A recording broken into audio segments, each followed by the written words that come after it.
preparing yourself and thinking about things now ahead of time is always a good thing. So you're ready for those moments when the veterinarian drops some difficult news on you. It's okay to ask questions. What is the diagnosis? What the prognosis might look like, and just overall try to be honest with yourself. The veterinarian is there to partner with you to figure out the best course of action for your pet. So it's important for you to be comfortable asking them anything you might be concerned about. And remember that you're asking questions for a family member. Your animal is a family member, and you want the best care for them. Because of that, it's hard not to feel scared and not to feel confused and worried, and then maybe miss out on things that you're supposed to find out or understand. And people thrive with that information and feel secure. Other people want a lot less information and get anxious when they have too much information, so less for them is more. Some of the ways to mitigate that would be to take some notes while they're talking to you. Write down whatever you can.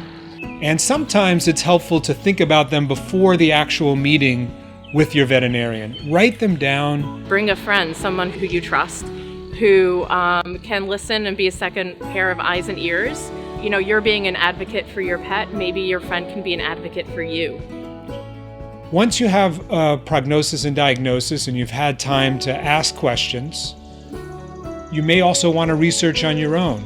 Your first thought might be to go on Google and research it and see what you can find, but unfortunately, you might just send yourself down a rabbit hole of really negative information that might not be indicative of what their prognosis actually is.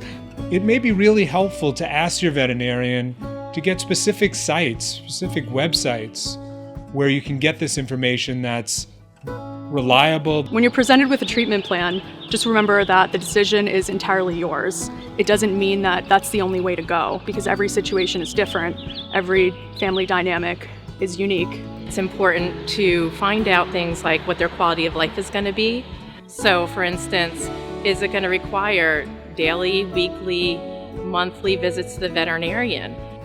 If your pet's afraid to go to the vet every day, that might be something you want to take into consideration, because you don't want them to end up resenting you.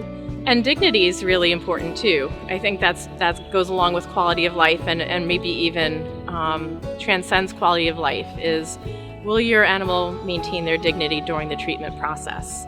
Sometimes it might be helpful to make a list and kind of put objective measures to help guide you to consider what is normal for them and what's not. And then there's trade-offs, which is a really difficult question.